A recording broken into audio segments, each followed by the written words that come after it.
Debate live. I'm your host, Nathan Oakley, and if you are new to this channel, or you've not done so already, then be sure to subscribe, hit the bell notification icon, and join button if you'd like to become a Nathan Oakley 1980 channel member and keep up to date with the Flat Earth debate. If you would like to support the channel, there is a super chat that runs alongside each of these shows while they are live, and there's also a Ko-Fi, Patreon, crypto, and thanks button in the info box below the video. Most importantly, if you'd like to join the discussion, simply mute the page you are currently watching, then click the link in the info box below this video to join the panel and express your views on the nature of Earth. If you do join, please don't swear. If you do, you'll be ejected, and if you are, please don't try to rejoin the stream using sock accounts. You'll be warmly welcome back on the next stream. Please also share the show on social media. Sharing the show obviously increases the live audience, but this in turn increases the chances of a more diverse panel, so please share the show on Facebook and X. Now we are joined by Neil, Adam, Sensual, 10th, and a whole bunch of people in the Flat Earth Debate Discord server. So, welcome one and all. Good morning, good morning. Bonjour. Good morning. Hello. Now that's more like it. What's more like what? You got a nice full, 5 people here in G Plus and a bunch of people in Discord. It just looks a lot better. Yeah, Yep. I don't know. Thursday's a Certainly weird does day. now. We've done quite a few video response videos. If we have any chit chat to catch up on after the weekend, that's long gone. Discord, politics Discord's a day away, so it's kind of a weird day. Thursday, sorry. But today we've got 10th man. Hello, 10th. Hey, good morning, everybody. Good to have you. Good to be here. As I was explaining to 10th in the pre-show, it'd be good if 10th can mentor Phuket Words, Nick, in the same way he mentored us. The only assumption being that Nick's a bit quicker on the uptake than we were, because it was drip-fed to us over about a 12-month period, right? And there's still things I'm getting wrong. And Brian is far, far more clued up on it to the point where he's got the maths under his belt and can point out inaccuracies and inconsistencies and why the mistakes were being made. I don't know if you listened to that bit, 10th, but I was mighty impressed when not only were the maths that Brian was doing were correct and being corrected, but he also said, I know why I'll make this mistake, and explained why. Did you see that bit? No, like I said earlier, I only caught the first part where you were saying he's doing it in the reverse order, so I haven't listened to the whole thing. But, Nick, he could always go back to the shows 4 years ago and start listening to them again, because they were every week. The drip was on purpose. It was done to get everybody else's input into it, to validate what I was seeing, because I'm saying it can't be this simple, can it? I better share this and then see what they say, if they could tear it apart or not. And it just kept growing and growing, and obviously everyone took off from there, and everyone came and added more information to it. Brian's definitely Adam, the Adam Meakin, refracted curvature, Huey added on as well, and everybody else just dug in and did research and brought more aspects of it, especially refracted. With everything needs a flat plane. I mean, no matter what anybody said, refracted somehow found a flat plane for it. Yeah, it's the heart of what I've been promoting this year. And it's nice that people are starting to get a grip with it, but as we've been finding out, these arguments take a long time to take seed in the audience and therefore be propagated throughout the rest of YouTube and X and TikTok and all the places that this is being discussed. So we can't expect overnight miracles. We just have to keep banging the same drum as we've done year in, year out. And eventually those arguments make their way to the masses.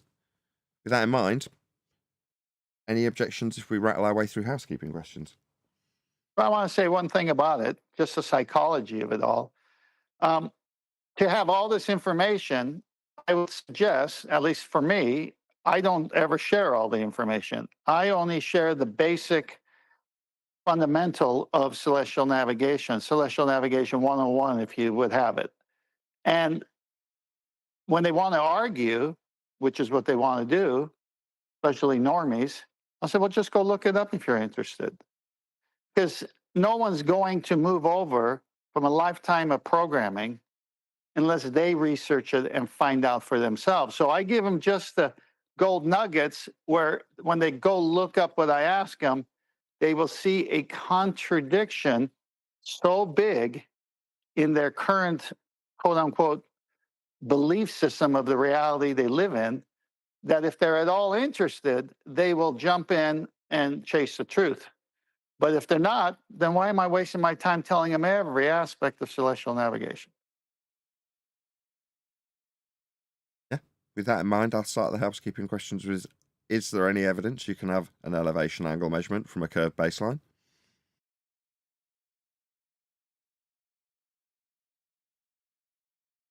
You'll need level for that.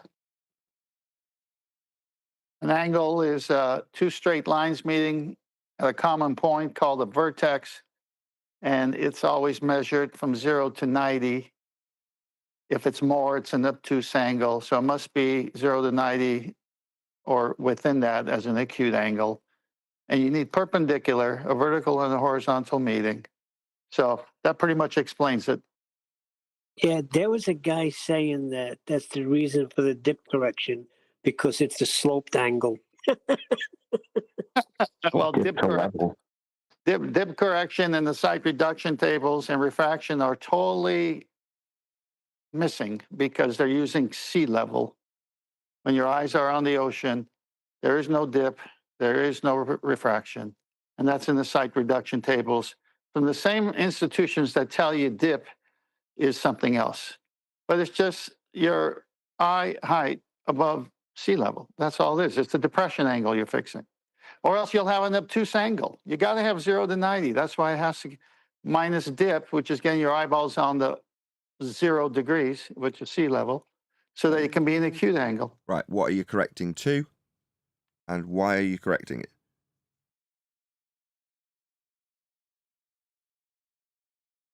So say it's 30 feet from the ship if you're on the deck, right?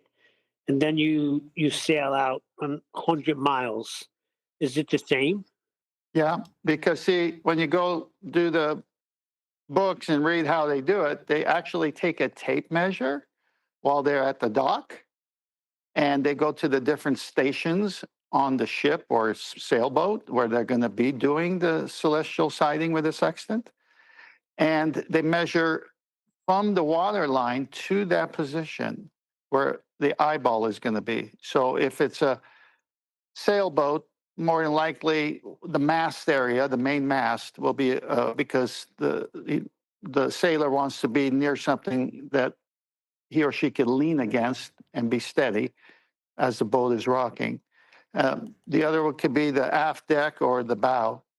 But then they'll measure where their eye is above the water line in advance because you can't do that in the middle of the ocean. There's just too many movements there. So you do it there where water's calm and level. So now you're 30 foot up in your example, Neil, and you go out to the ocean and there's waves, who knows how big, it doesn't matter. And then you go take your sighting and you subtract that 30 feet there because that's the water line. Amazing.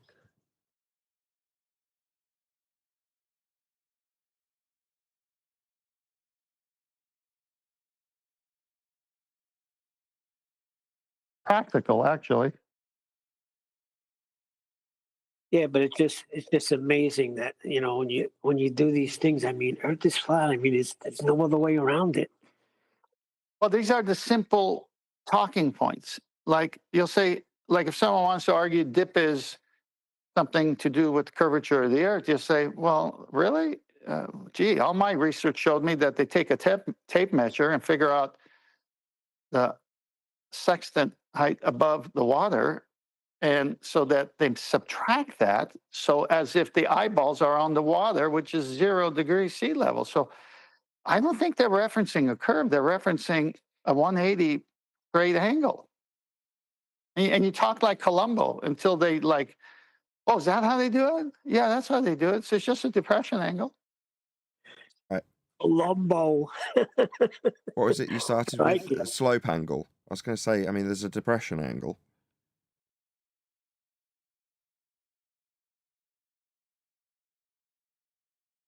Yeah, I mean, just visualize what's happening.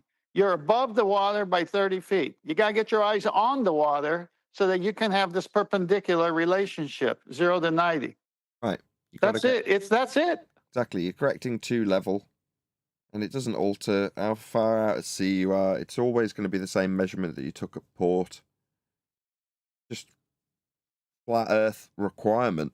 If you're above the deck that you're using for perpendicular, you've got to correct to it if you're above it.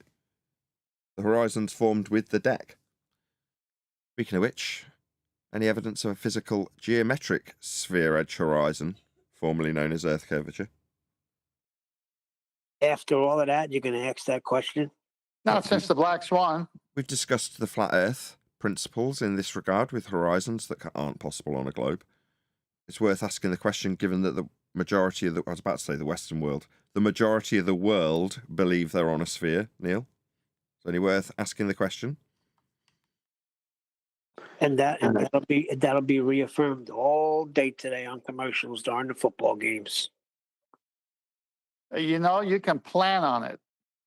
If you're in a religion, you're going to have a lot of religious symbolism, Neil. Any evidence of axial rotation of the Earth-based variety? None Wait a whatsoever. second. Wait, we're moving? Moving what?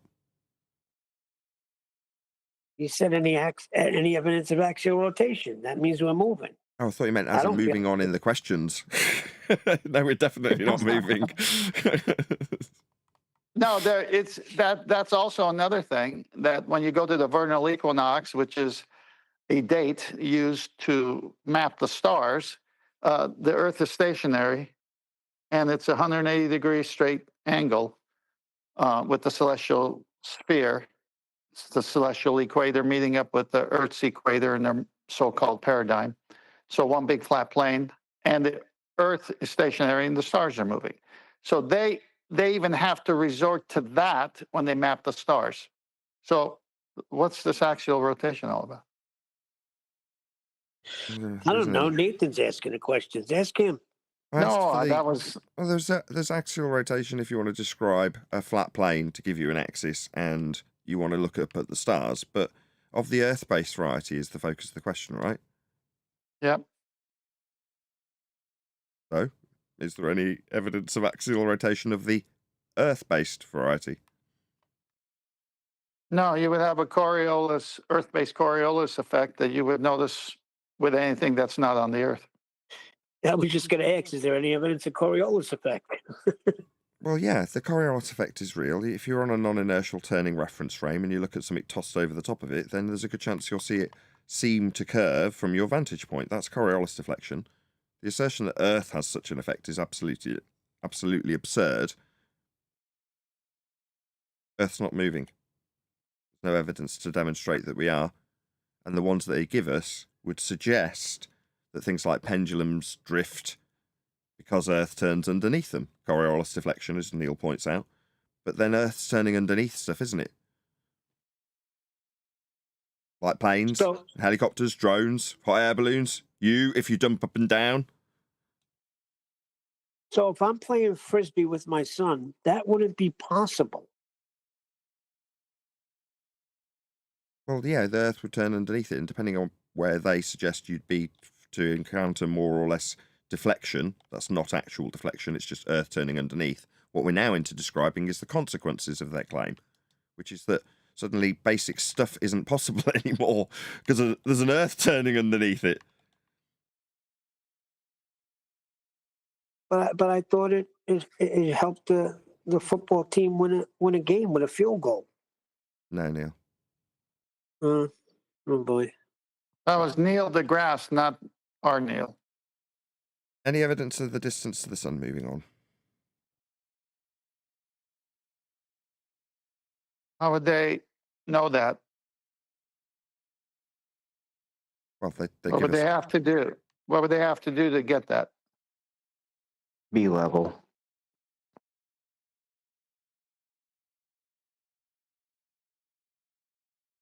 They'll have to start from a level plane.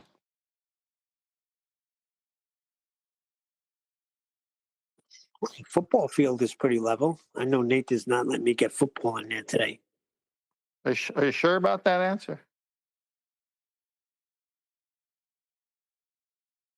They'll have to be measuring from a 90. The angular think. the angular distance is used in celestial navigation, but there's no way to know how far it is Fair. Well, how'd they get the 93 million miles that they teach in school then? because it was more than 92.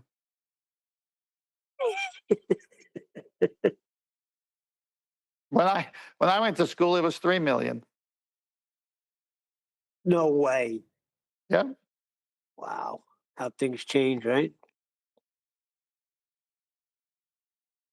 There's that one meme that shows how it changed from all the distances, and finally they settled at 93 million. Any scientific like evidence to- of gravity? What's That's that? it's a weighty subject to bring up. The guy bring it up in the pre-show. Fill us in. You were here, Neil. Nth man wasn't here, and the audience wasn't here. That was good. You were here, Neil. Speaking of which, shout out to OBE lines. I remember a Kumu virus working out Coriolis based on the speed of the aeroplane. Yeah, Coriolis deflection is a not actual deflection. That's to say, it's an illusion. He was also the one who said that he knows what reference frame he is because he can leave his trousers on one reference frame or carry him over his shoulder into the next. He had all sorts of crap to claim. But thank you for the super chat, OBE lines. Really appreciate the support. So a guy came in this morning and asked Nathan if he could debate him. So he comes to a flat earth debate show and wants to set up a debate. So Nathan pretty much said, all right, what do you got? And right away he was assuming a ball and assuming a radius with no measurements. Well, that's okay. He's begging the question. Now he's got to prove what he's saying with measurements. But then when he can't, it's just begging the question. Well, I asked him, where did you get the R value measurement? And then he ran away. Well, he actually ran away while I was pointing out that the R value measurement would come from a flat Earth. Obviously, it's not a spherical value, but their derivative R value that they utilize for their sphericity comes from a flat Earth measurement. Has to, because it has to back calculate into all those angles we use to navigate and create maps with. Yeah. That's the 0 to 90 from the equator to Polaris at the horizon. Precisely.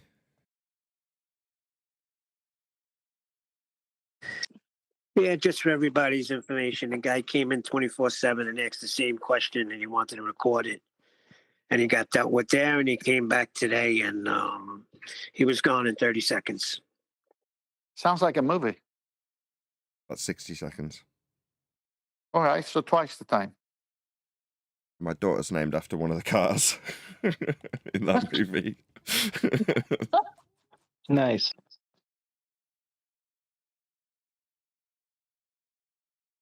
As we've got no scientific evidence of gravity, any single viable hypothesis from any of the fields of astronomy, cosmology, or astrophysics?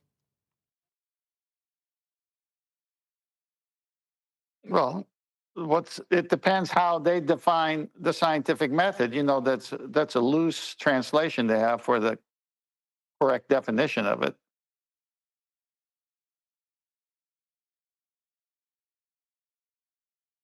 Well, mean- there's only one scientific method, right? Correct. And got it. plenty of phenomena, right? Correct. So what else do you need? Well, how would you vary and manipulate the stars? How would you, like your independent variable? Yeah. Yeah, well, they're missing that part. Well, then it's not science then. No, but that's the language today. It's like they science this and they science that, and it's some category that they created that's so far away from the scientific method that's why our arguments are so strong when we pin them down and bring them back to a dependent variable and independent variable and a phenomena and a hypothesis. And okay, well, where is it? Well, okay, we all saw that. That's the phenomena. Okay, now we're do the next steps. Well, I can't. Okay, well, then it's not scientific method. It's not cause and effect in nature. So what is it then? A just so story. A pseudoscience by definition. Yeah.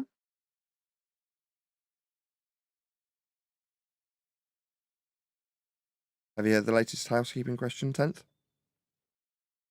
Try me. Any evidence that you can have pitch data on a globe?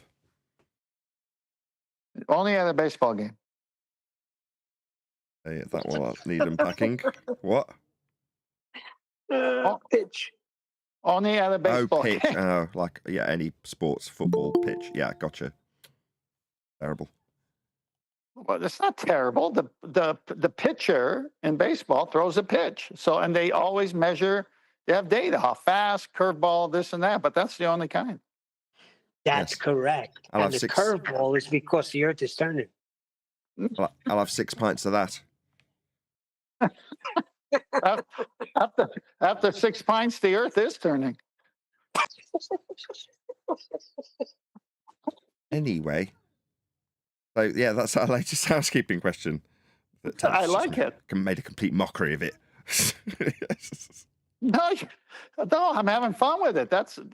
You remember the time when, before it came out, that Brian actually found the pitch data? We would always talk about and I'd say, yeah, I think the airplane is the easiest one to prove the Earth is flat. And Brian says, yeah, I'm just looking for that pitch data. I go, it's still a strong argument. It doesn't matter. I've been on so many planes. There's no tilting or doing anything to match a curved surface of any kind, and you have level flight. It's obvious. All you do is stare at that plastic cup with your Coca-Cola in it or whatever, and it's level for 3 hours or 4 hours. And you say, well, when are we going to pitch down for Earth curve? You don't. Yeah, I think it's a great argument. Now we've got it, with documentation from a really reputable source. But do you realize what I just said? I used to argue with people that one person was heading back to Hawaii, and they had just come from Hawaii. And I said, okay, when you go back to Hawaii, order that drink and look at your plastic cup. The airplane is not pitching down to match Earth curve. Notice how simple we beat it before the pitch data. Just a drink would prove it. I used to use the lift effect. Hey, everyone, hey, Kent.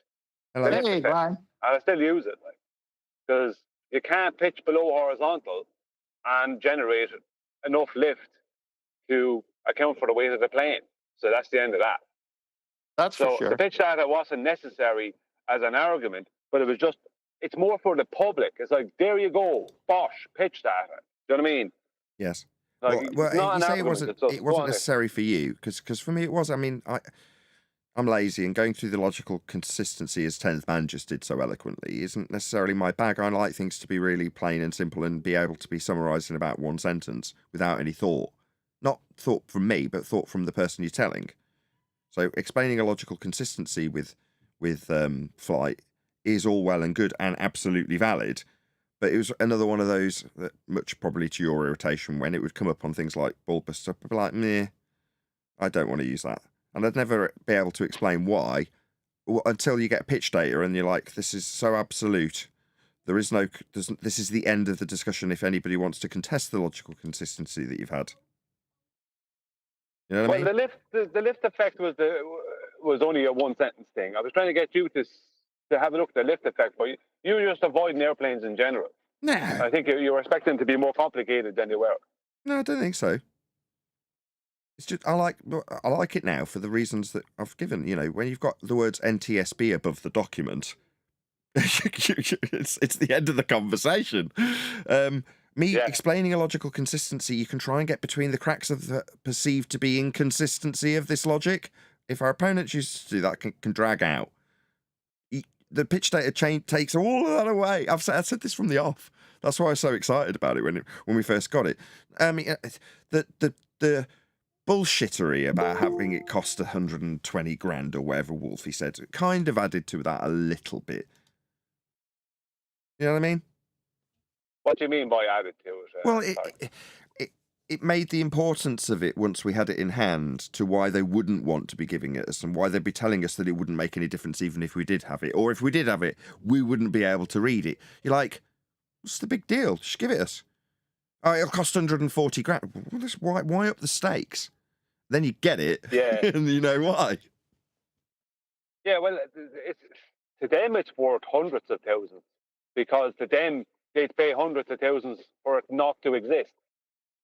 You know that kind of way? They don't want it to exist. I mean, all I've gotten as far as that goes is that the pitch data will be exactly the same on flat or globe.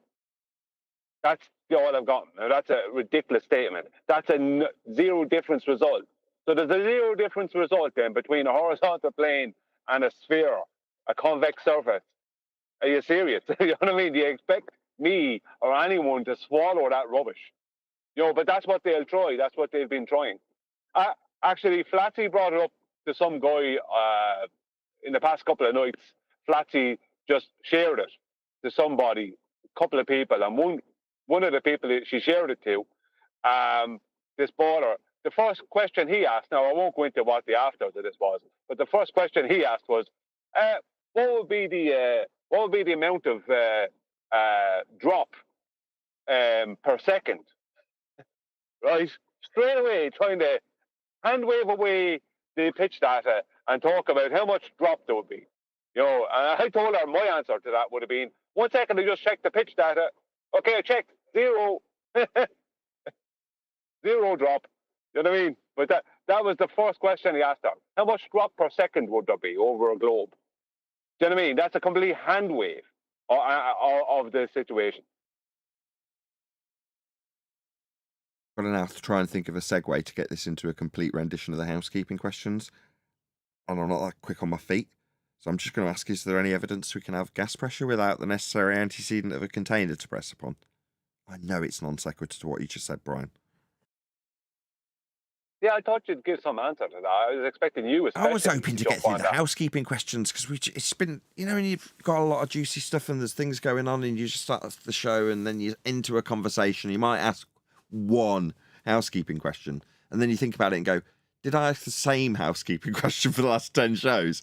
I'm pretty sure I did ask for Earth curve evidence for the last 10 shows. I better get through a few of them, otherwise we'll forget we do them. So that's why. The newest one. I went through that with 10th a minute ago, actually. No, that's not the newest one. Any evidence of pitch data on a globe? Or that you can have pitch data on a globe?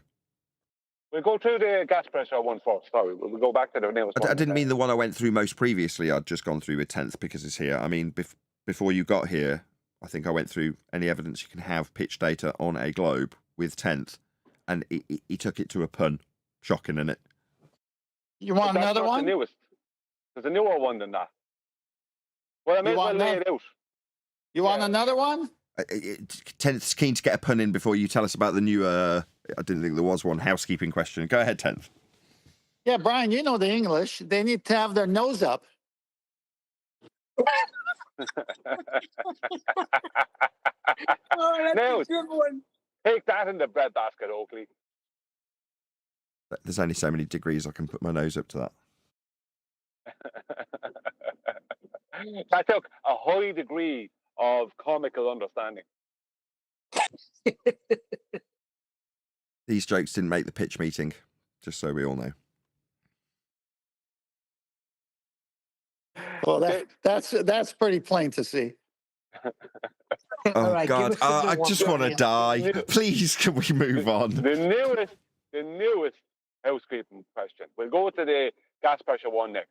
The newest housekeeping question is, how could there ever have been a globe prior to the existence of the Habermas formula? Yeah, this needs refinement. No, it is exactly. It sounds ridiculous until someone gives a thought. Given you criticised me of this only earlier 3 minutes ago, it's too simple, and I mean that sincerely, right? I'm not just being facetious.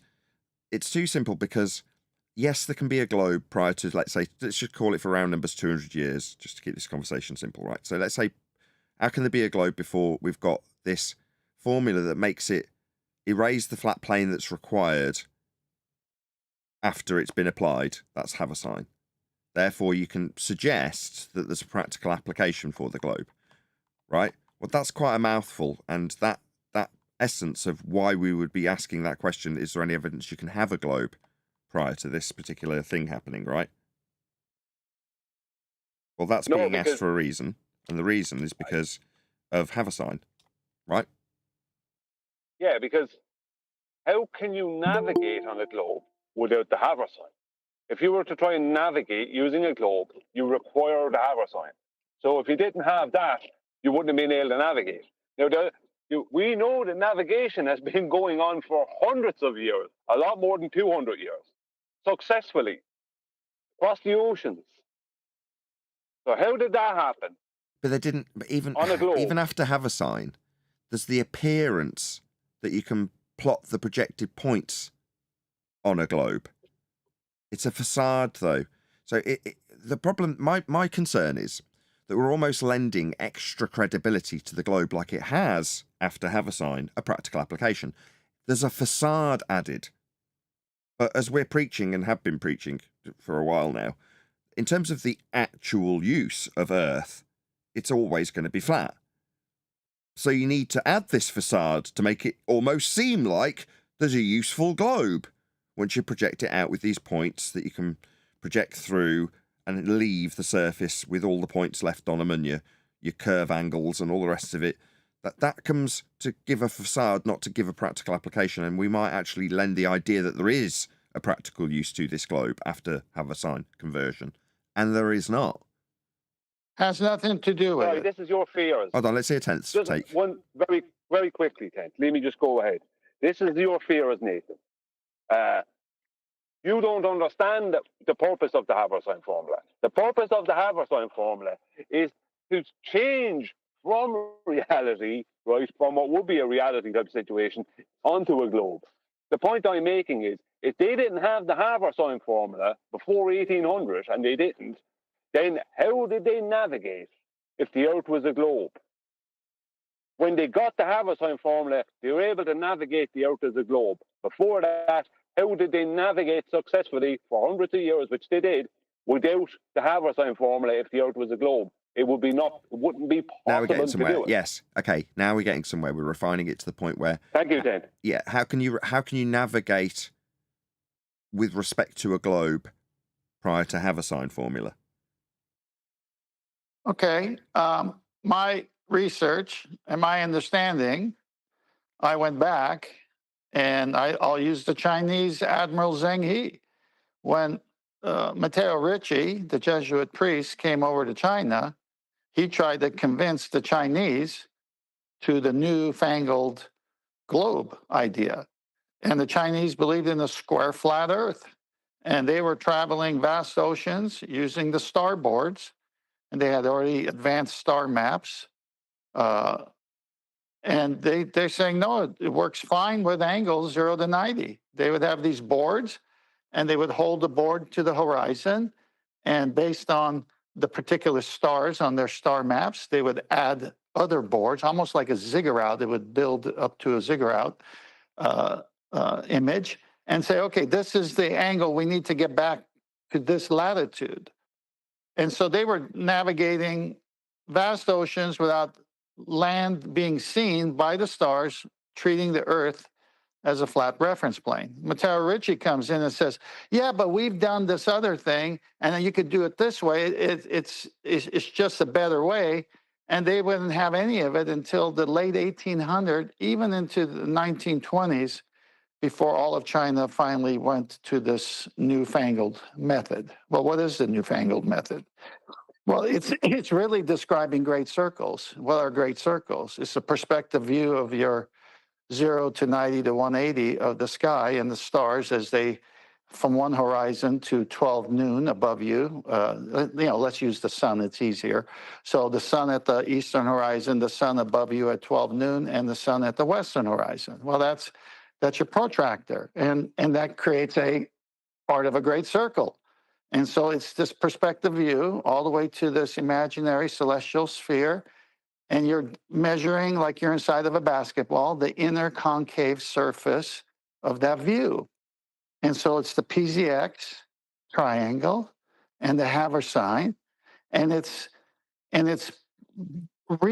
projected back as your surface that you're standing on. So the whole formula is to make that inner concave surface the Earth itself, but you on the other side of it standing on it, when you're really standing on the plane to even get the first measurements. And so that's all it is, because if you take an angle from a flat plane where the two straight lines meet at a vertex, the angle widens out and gets wider. I mean, the two lines get wider and wider, but the angle never changes. So if you take that out and it's wider, that forms part of a great circle, and say, okay, that's what we live on. We live on that edge of that protractor. Yeah, but you took the measurement from the baseline of the protractor. Yeah, I know, but we want to be living on the edge.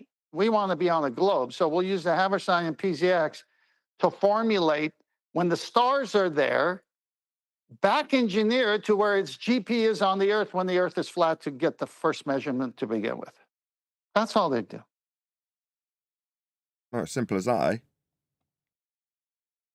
It has to be, because we know it's a flat plane measurement to get the angle, but then they've got a great circle. Where's the great circle on the ground I'm standing on?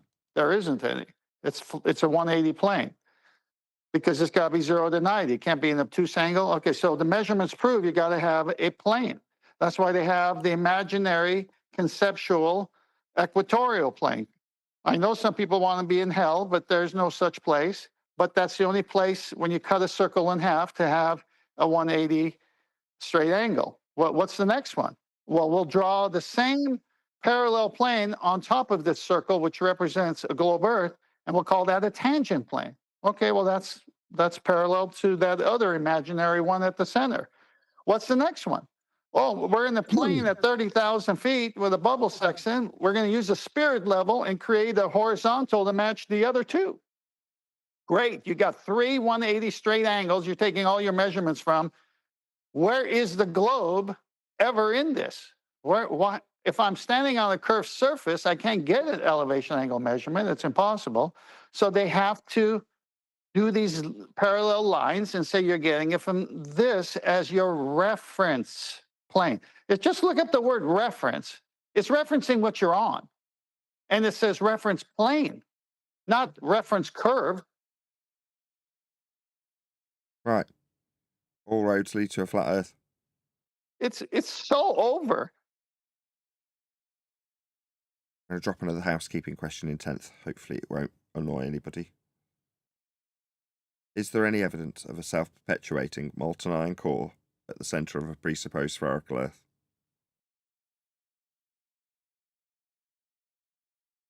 No. Or what about the R value itself? Is there any evidence of an R value, Earth radius?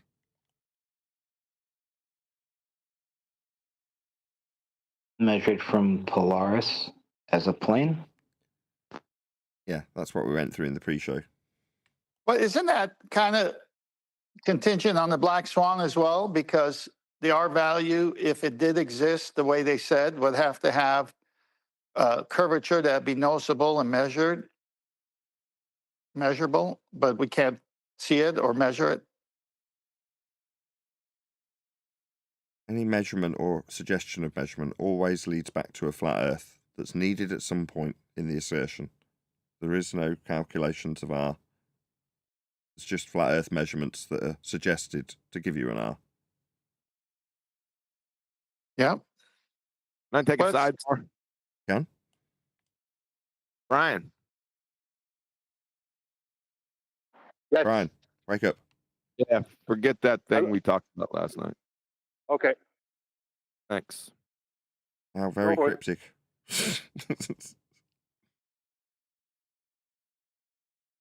Gonna fill us in? What were we talking about last night, lads? No, it probably happened after the 6 pints, so you better not ask. Okay. What have I missed? I'm sure I've missed a housekeeping question.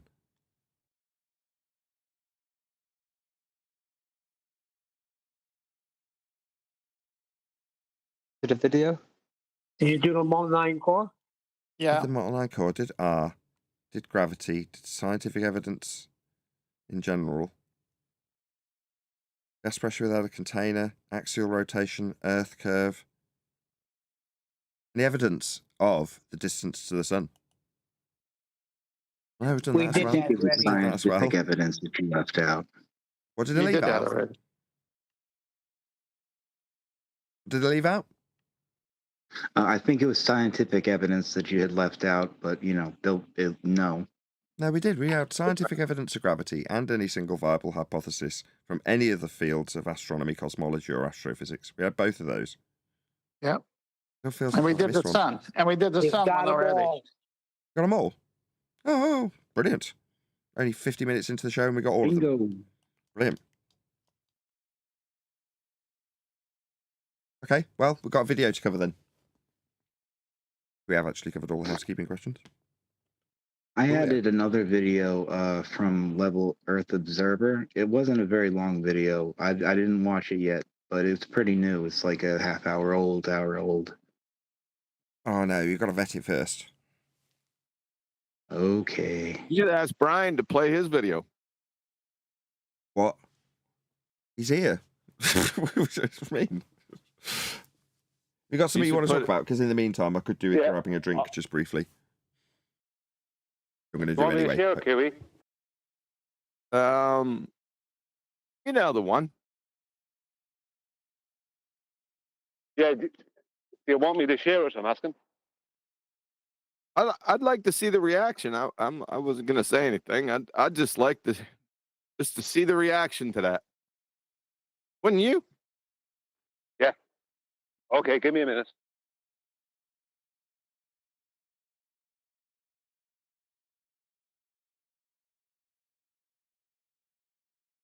Whoever was providing the video before I suggested that, my apologies. But Could will you be sorry. share it if you don't mind? Would you mind sharing it? say again? Would you mind sharing it? Because You can't get at it. well, I will be, but it'll be a few minutes before I can do it. Hold on. Okay.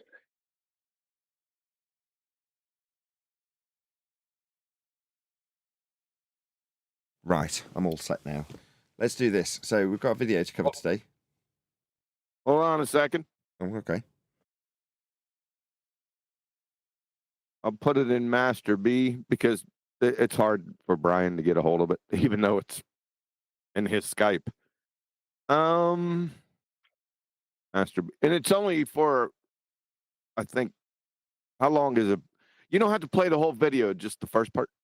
Looking at me. I've got a video lined up Yeah. to cover. Oh my God. Doing, oh my God, what's going on? No, Nathan. You Nathan, just when you, left a second ago. yeah, when you left,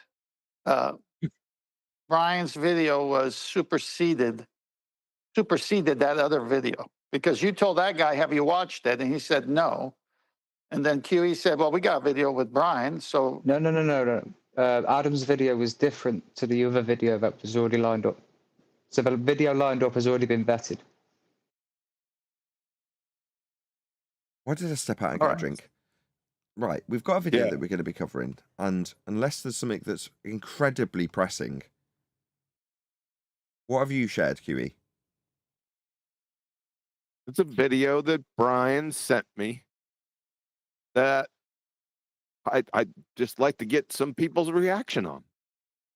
Can you give us a little bit of a vague hint about what it's about? I like surprises. I like doing this sort of stuff in the pre-show. I like to be slick. But, I mean, we could play this game for another couple of minutes. That'd be great. Just tell me what's on it. Mark Sargent and Patricia Steer. I like Mark and Patricia, so I'll bite. Right, fine. Is it timestamped? I just want to see people's reactions. I'm not going to comment. It's Thanksgiving. I got to get ready to roll on out of here in a few. But I thought I'd just give it to you and see if anyone had a reaction. No timestamp. You've just given it me from the beginning, right? Yeah, you don't have to go all that far. You know what? I forget to get rid of all the admin stuff in the beginning. Give me a moment. I'm so glad we're doing this on the live stream. I'll give you a Okay. few moments. We could just sit with dead air. It's great. It'll be. It doesn't have to be dead air. You got people that like to talk. Just a couple minutes. What are you guys thankful for? Yeah. Feigning small talk. So I don't need to turn up in a pre-show to explain the vetted video to anyone. Just Nathan. I'll just do turn as up we halfway say, through. not as Yeah. QE does, right? 6 times. Making a bad example, QE. Let's do a sound check while QE's digging out a timestamp.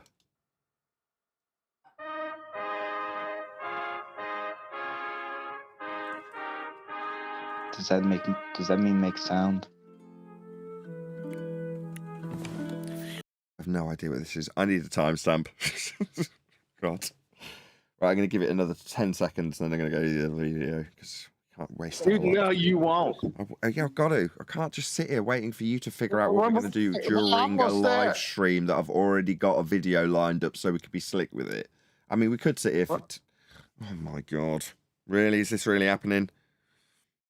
Yeah. We're almost there. Just hang in there. Have you got some elevator music?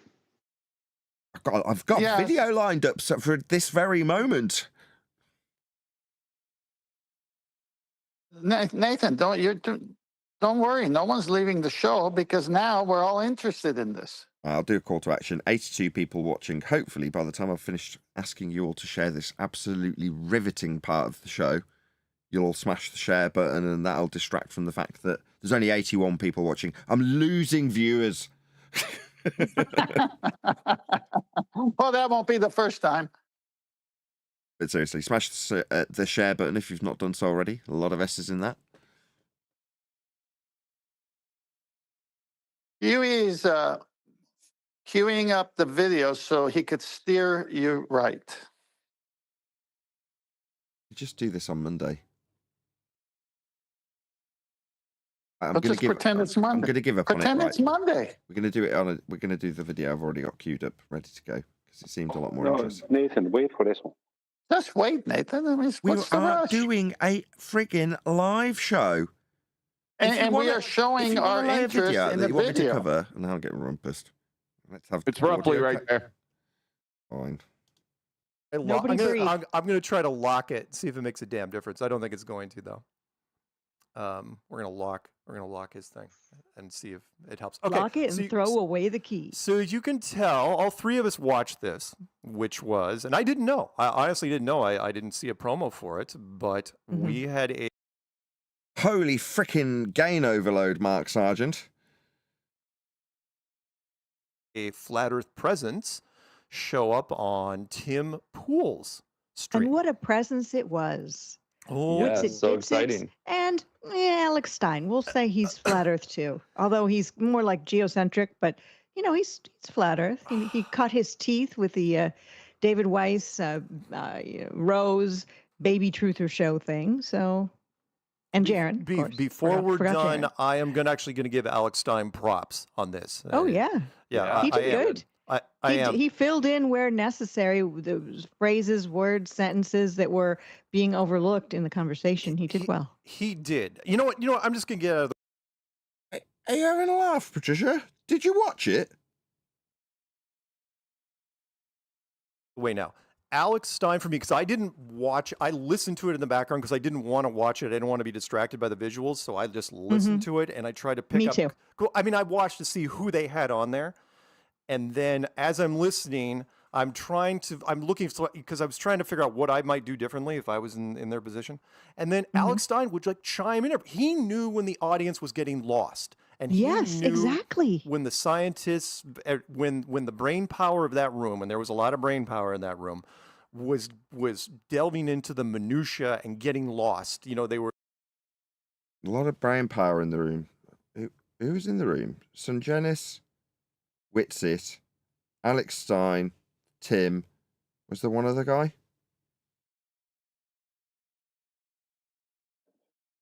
Who was the other guy? Astronomy Live. Astronomy Live, yes.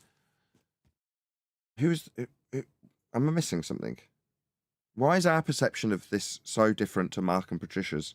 Am I going mad? What am I missing? Why do we view it so differently to them? I don't know. Can you fill in the blanks, QE? Because they see it. Go on. Because they don't see it from an argumentative point of view. They see it from maybe a publicity point of view. I have no idea what you guys are talking about because I didn't see that show, but I'm hearing you guys talk about what Sargent and Patricia Steer are saying, so I'm a bit lost. They were quibbling like nerds do over the little things that the audience did not care about. And Alex eventually got tired of it and just started trying to bring it, throw in the broad strokes.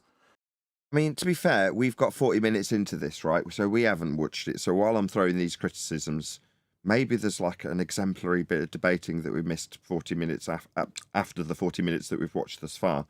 So maybe I should hold fire on even watching this because I've got no reference if I've not watched the full thing either. And that's what I'm critiquing them for, based on the first 40 minutes, which just seems like a completely different show to what they're describing. I can't imagine that it changes massively. Ping pong golf ball is what we got out of the stuff. Well, that was in bit that we haven't seen that bit, all right? We haven't reviewed that bit yet. So what you're saying, you want to hold off till Monday? He tried to tell you that at the beginning. I'm 99% certain that I can still hold the same critique and probably still will. Because 40 minutes in, based on I know what the YouTube stats are for your average YouTuber and how long people watch for, right? So do you keep an eye on your watch time stats, QE? Just out of interest? No. Oh, well, mumble. Anyway, I do, and I've got a good idea of what the general stats are across YouTube for various different YouTubers that I've looked at specifically, and the averages, because I'm interested in such boring details, right? So I know that 40 minutes into a video, most people have tuned out, right? I'm not even joking. People's retention isn't that good. Most people's YouTube general average retention is nowhere near that good. Mine sometimes comes close to that, but even still, with a fantastically focused audience, with all of the dross being censored away from me, and the most dedicated audience a man could want on YouTube, I still don't reach 40-minute retention. I think I might have done at some stage. Anyway, the point being, this will not. Therefore, most of the audience is tuned out. So when I say up until the point we've watched, that was a lot of justification, wasn't it? What a lot of fluff. I can say that I speak for the majority of the people who will have quote-unquote watched that stream. The rest of it will be what they choose to pick out from the 2 hours or 2.5 hours, and we'll get ping pong golf ball in shorts videos, which I've also watched, but I've just not watched it in full context for the full 2.5 hours. Yeah, I think to be fair, so there's no question, we might want to wait till Monday to do this. I'm so glad you did this right in the middle of the live stream, QE. It was just so worthy. Okay, there's nothing else to do. I had a video to cover. We could be halfway through something else. You can still cover it. You can still cover it. We're Nathaniel. We're over the hour mark almost. We're coming up to an hour, aren't we? Cover it. Again? Nah, let's go ahead and wait till Monday. You can get another video in there. That's fine. Yeah, well, I will share Mark's video and ask people to go to his audience and do all that YouTube stuff when we cover it on Monday. That was me vetting it. I can't believe you've made me do that. I'm going to be having words after this. Anyway, this... Well, at least it won't be boring. Maybe rumpus me after I'm annoyed. Go ahead. Go ahead. I said at least that won't be boring. I know this won't be, but we were all excited about doing this, and we've just had a big fat nothing burger that I've had to critique during the live show. It's an outstanding tease. Tease? Yeah. You're not going to positively spin this. You'll recognize it Monday. We'll just try and put this train wreck behind us and move on to the video we're actually going to cover today, which is... outstanding. Which is going to get rumpus by QE Thank you so far for your input. It's called Flat Earth : Why do people still believe it? ? And because of the pseudo-religious background that this has, we're going to get a bit of a preamble on why I'd need to say pseudo-religious. Essential, do you want to fill us in? Also, in the chat, there's a link to their video, so please let them know at Nathan Oakley 1980 sent me. Go to the video, tell them we're covering them. We will extend the live show. No thanks to QE. But there's the link. Go and let them know.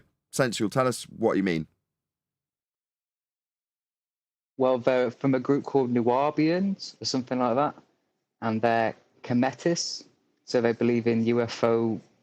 God is an alien, effectively, and there's extraterrestrials, and God is from another dimension, and interdimensional beings that come in and out of this plane and dimension. So they're crackpots, and they're going to try and debunk flat Earth with crack pottery. With crack pottery? I made it up myself. It's a widely used term when, you know, things go wrong with your pottery. They get a crack, you know, crack pottery. Yeah, it was good at one time. Was good. Shout out to the Price of Adam, who says, "Where are we going? FED is where we are!" ! Thank you for the super chat. And also, again, Price of Adam. Are we not entertained? Says Price of Adam. He's on the show. You know, you can just shout these things over Neil, not over me. Thank you for the super chats, Adam. Well, we are entertained. I'll tell myself.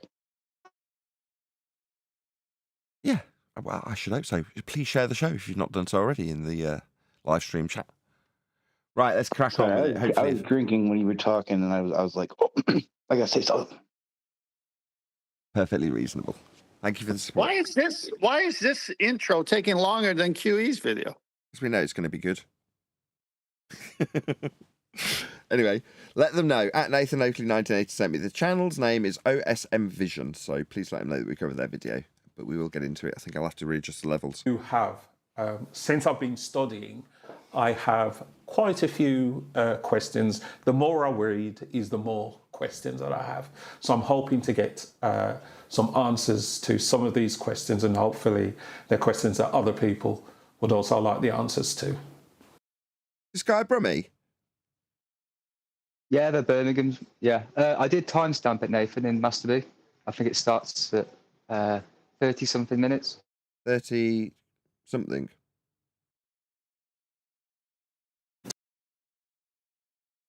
No, so what is ClickUp? ClickUp is an all-in-one. So we'll have to endure the ad. But there we go. In anything related to your work, etc. They say it's not here; it's in heaven. And another unconfirmed place or somewhere else outside of it, where we know that when you read the text.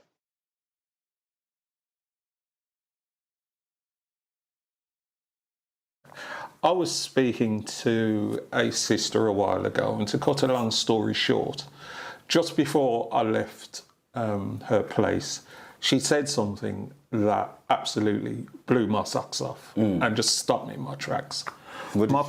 My question is, why is it that some people still think that the Earth is flat? That's what she told me. Yeah. I'm already confused. Was she asking you that question, or was she telling you that people were asking her that question? I'm already confused. So is that the question? The question, why is it that people think the Earth is flat? Yeah, that's because of media, mass media, and you know, there's always going to be. Just out of interest, what makes this guy qualified to answer this question? Why is a nice gown? The hat. The hat makes him qualified. Definitely. Okay, but in all seriousness, you know, why is he giving an opinion on this? How the hell do you know? I mean, we'll hear him out, but why have you got an opinion? What makes you think you know the answer? Why do people think, as you phrased it, the Earth is flat? Well, number one, Earth is flat. That's how it's measured. Those are facts. Now, if you knew that, you wouldn't be pondering why people think it's flat, because it is flat, and you'd know it also, based on the measurements of Earth.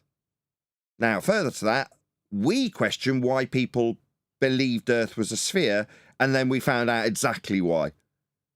And how the Earth being measured flat was utilized to create the sphere that you two alien-believing Muppets believe in.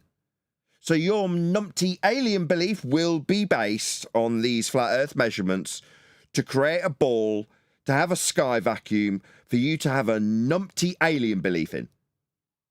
Now, I know that because I've researched it. You have no place answering these questions. You have no idea why people think Earth is flat. Controversy. He answered you, he said it's because of the media. That's like saying, how do people become educated? Oh, it's because of Google.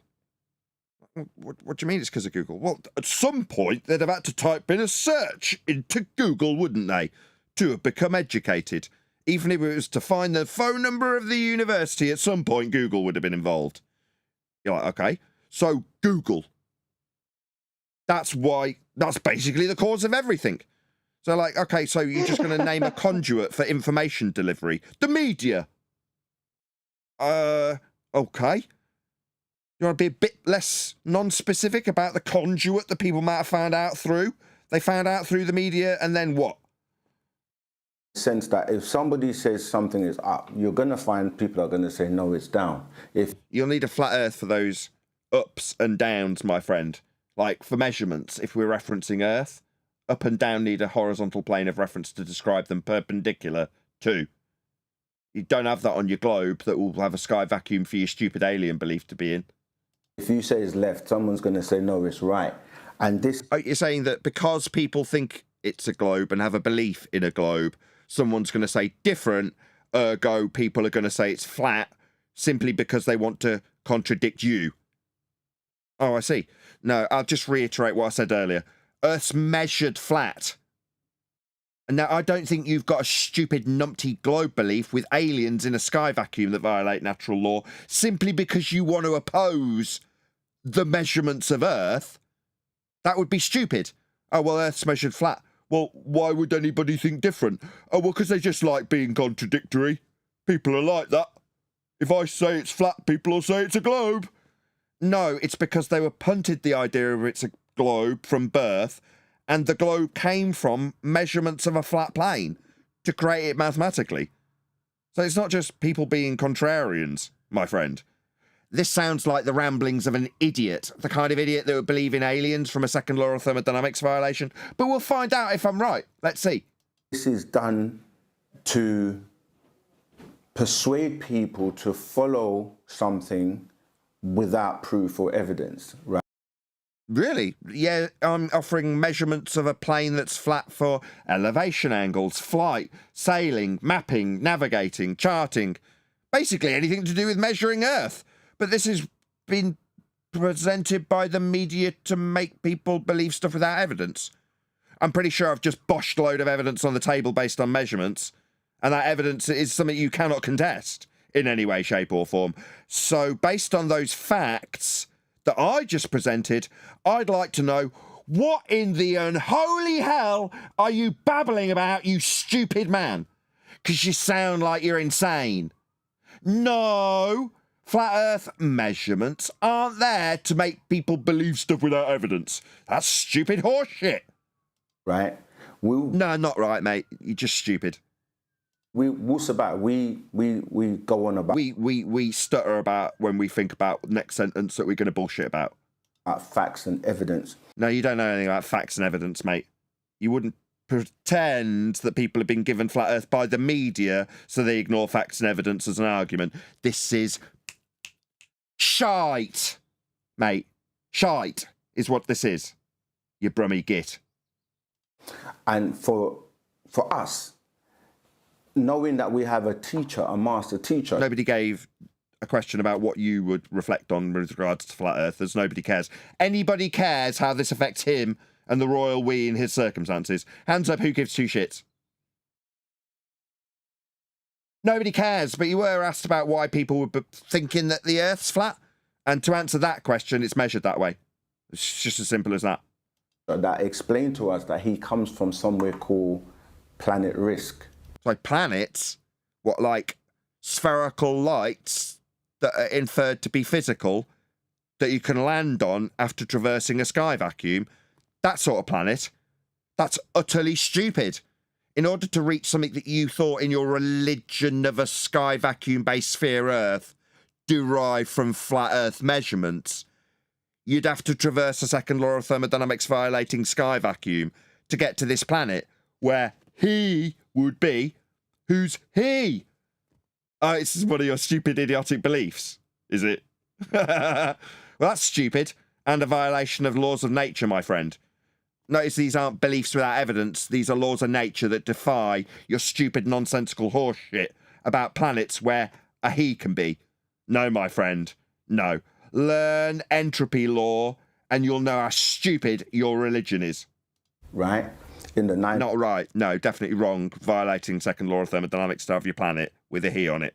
19th galaxy known as Ilion. And at first, this might sound like crazy to people. And like, how do you know? How can you prove it? You can't. It violates a law of nature to have a sky vacuum with lights that are planets that are physical with soil on them. Just so batshit insane it is will be highlighted by me. There's no soil in the sky. The soil, that's on the ground. The ground we charted and navigated and sail on and fly over flat. All of the measurements that we can assert about Earth are flat. And your globe that you've taken that one step further and put in a man you religify and turn into a beam in a vacuum. Yeah, that's all stupid nonsense, mate. It is stupid. Now, it seems like in the pit of your stomach, you know how utterly stupid your shit you sell online is. Your stupid religious shit is nonsense because it violates laws of nature. Entropy law. For your planets with your man on his soil in the sky. There is no soil in the sky, dum-dum. You do sound stupid, and I'll point out just how stupid you are, and this little tell for your audience that you suspect what you say is stupid is an affirmed suspicion. You are stupid. This is stupid. It doesn't just sound stupid. It is. It's stupid because it violates laws of nature. And because of that, for a Sabian or Nuapian to say that the Earth was flat, and this is another thing as well, I always try to clarify what people mean when they say... When you give a stereotype generalisation about what people that aren't you could say, when really you could only offer your individualistic opinion and you shouldn't have one on this subject. You like to be specific about what your baseless generalised stereotypes are, mate, do you? Oh, well, let's hear it. The Earth is flat. Because with facts and knowledge and reasoning, okay. Well, we'd take our measurements over reasoning. I mean, facts would be, if you've measured it, then it's a fact. It's measured flat. So those are the facts in the matter. I've got knowledge about those facts. The fact that it's measured flat, they're pretty concise, they're pretty unique in the fact that you can't have ball beliefs if you want to actually measure Earth, because it'll be measured flat. I mean, those are the facts and the knowledge in the matter. There's no reasoning needed. They're kind of binary in that regard, sort of cut and dry. It is what it is when you measure it. If you say the Earth is flat... I just bosh, there's the measurements. It's measured flat. I don't need to say it. I can just give you measurements of it. This surface to me is flat. Okay? Let me finish and then you can come in, right? This is flat. So first of all, the part of the planet that we're calling Earth. Why would you be calling anything anything? Why would you be doing this? You've got no right to. Now, we can lean on the measurements of Earth that we utilise in practical application for navigating, building, flying, things like that. I can use those because they're put into practical application. You and what you say about a violation of natural law planet, yeah, that's horseshit. And the measurements for your religion come from a flat Earth. I've already pointed it out.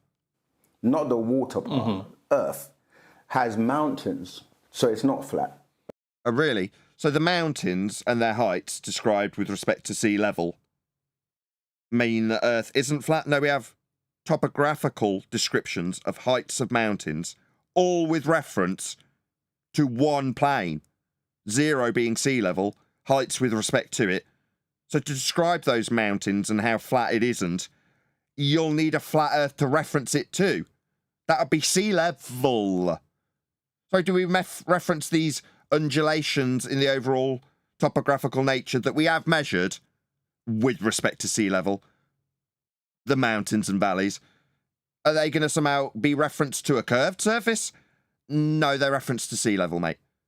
So your mountains and valleys argument's pretty crap when, to describe the heights of them or the depths of them, you'll need a horizontal plane of reference at 0 to describe them in any way, shape or form with measurement. Right? Just on a basic, simple level, the Earth is not flat. Yeah, it is. It's absolutely flat. If you took the entirety of the surface that we had and you scaled it down to the size of that table, all of Earth that we know and have charted and measured, like the heights of the mountains and the depths of the valleys, and you ran your hand over it at the scale of his table, it would be smoother than his table. That's how flat Earth is if you scaled it. That's how small the undulations in the valleys and the heights of the mountains would be perceivably at the scale of his table. It would be far more shiny and flat than his table is. Because you have regions that are up and those that are down, and then some of the land goes into the waters. Not at the scale of your table, wouldn't it be perfectly flat on your table at that scale? There's so little difference across the vastness of the territory that we have mapped and charted that at the scale of your table, you wouldn't be able to feel anything. I tell you, gave a similar example. Neil deGrasse Tyson did it with a bowling ball. He said that if Earth was at the scale of this bowling ball, a bit like a table, similar, bit smaller, he said it would be perfectly smooth if it was a ball at the scales that he was describing, how you wouldn't feel the mountains and undulations on a presupposed spherical surface scaled down to a bowling ball. Yeah, I can do the same thing. The only difference is I'll back my assertion with measurements because I've looked at them. You can draw out an elevation profile, something you're trying to detail, like the heights of the mountains and stuff. That's elevation profile across the whole of the known territory in Google Earth. And number one, as I've already pointed out, it's all with respect to a 0 point. It's in a box. And what are the measurements referring to when they're zigzag lines in a very long box for an elevation profile across the whole of Earth? Oh, well, they're reference to sea level. Level in nature because Earth is measured flat. Deep into the oceans. So you're more seeing this kind of thing, and the land mass is only the bits that you're seeing coming out the water. So if we're defining what Earth is, the ground. No, we're not defining Jack, mate. And why would you be defining stuff? That's not you, and what you say isn't how we define stuff. We, that meaning you, don't get to define stuff.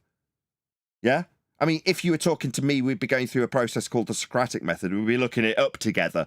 Moreover, you'd be looking it up after you babble about what you'll define it as. Meanwhile, we've got measurements, mate. Earth's measured flat. It is not flat. Sounds like a baseless assertion to me. Let's see what he gives us to back that. The fact. Secondly... So just the baseless assertion. When we define stuff, we say Earth isn't flat. No. When we measure it, it is. They then say it has a dome, right? So there's a... So this sounds like a baseless assertion and stereotyping fallacy. I get quite cross with other flat earthers who say we've got a dome. I'm a flat earther. This is the problem with stereotype fallacies. They're fallacious. Because then you come across me, an angry flat earther, calling you an idiot for believing in violations of natural law when you tell me that I say there's a dome. No, I do not. You outrageous liar. Oh, what's that? You just thought, generally speaking, they said dome. Yeah, that's why it's a fallacy, Dumbo. You want credibility? You're using a fallacy. Proven wrong by me, Nathan Oakley, a flat earther. I do not say dome. Anybody here want to say there's a dome? I'll say that in a nicer tone. Anybody want else sit on the throne? Anyone else claim there's a dome? Flat surface, and then there's a dome. A dome is something that is cylinder, right? It's like it's got a curve. A dome is a cylinder. I'll say we have to be in an enclosed system because we have gas pressure. Yep, absolutely Yeah. correct. There must be You know how containment. easy that goes over? That goes over a lot easier than you would think, because I spoke to two of my friends and I told them yesterday was the day we had the flat earth talk, right? And so they asked about the dome. Is there a dome? Is there blah blah blah? And I was like, I can only offer you one thing. Think about this. How can you have gas pressure without a container? They got it instantly. And I was like, oh, okay. Like, they was like, oh my God, I never thought of that. That's my best one. I still say that is the best one because everybody can comprehend it. To me, it's number one. Yeah. Dome, Yeah, dome is a nice stereotype shortcut for these guys to make us sound like we're idiots. Right? Yeah, But what but do we it's- actually it's say? perfect. How can you have gas to breathe without containment? Yeah, but it's perfect for these guys because you could say ET dome home. So that's not flat either. So then I ask, You know, a dome, it's a cylinder, and that's not flat either. End argument. I mean, you've basically got this covered, mate. We better start packing, lads. This guy's got all the arguments. okay, if it's flat, Yeah, it's measured that way. Yeah, if it's flat, yes, it is. It's measured flat. Yeah, yeah. and there's a dome on top, what about No, there must be containment. You're breathing gas pressure. So there's definitely containment because you're breathing gas pressure. Just so you know, you fundamentalist religious zealot with a sky vacuum planet-based he. If the sky was a vacuum, you know, where your planets and your he reside, then the gas you're breathing would fill that space. It's called entropic dispersion and is a law of nature. Not some belief I'm trying to not hold when I relinquish myself to these things because I'm a flat earther. No, these are laws of nature that piss in the face of your stupidity and belief in a he on some soil in the sky where gas isn't filling, violating natural law. what about the bottom? Is there a dome on the bottom as well? Or is it just a flat surface with... Or is it just some stupid, nonsensical garbage that you've made up that steps past the fact that we need containment to be breathing? And your religion has planets beyond a non-contained gas pressure system. Go ahead. Which natural law specifically is he in violation of? Second law of thermodynamics. Entropy Thank or you. entropic dispersion is the second law. And I've seen depictions and images of people saying that they show you like, it's like, you know those sentence fragments when you haven't really thought about what you're answering with and you just go to camera with absolute empty brain? Yeah, I know about those sentence fragments. What of them? those little toys you used to get where, you know, you have like snow and they've got a little dome and like, they say that's what it's like. How many flat earthers here today? At least 24? How many of you have ever said Earth's a snow globe? Sorry, I'll try that again. How many of you said that Earth is like a kind of like a thingy, like a thing that's like a snow globe? How many of you have said that? Zero. Maybe This when- is a show maybe when I was riddled 10. with. Oh, sorry. Was someone saying that they had? Go ahead. Maybe when I was 10 years old. You weren't a flat earther then? No, I didn't know any better. Well, none of us then. So this is why stereotype fallacies will get you in trouble every time, mate. They're fallacious. Because somebody, in this case, not just one, a whole group of people will say, no. What we say is gas fills space. And then we cite the second law of thermodynamics. That's not me holding up a snow globe. And when I mentioned about the master teacher, Pana Babyanun, who is the most intelligent person I've ever come across on the planet right now. You're not on a planet. your planet that you think you're on is derived from flat Earth measurements. It's a belief. It's a religion. I mean, you've got a, what's the word, spin-off religion from heliocentrism, but it is just that. It's like Scientology. Yeah, they've got Xenu, you've got he. I can't even pronounce what he just said. I won't even attempt to repeat it, even though I'm from the same neck of woods. I can even place where they are in Birmingham. These guys have got a Moseley Sparkbrook twang to their voice, and I can hear it. I know where in Birmingham they're from, I reckon.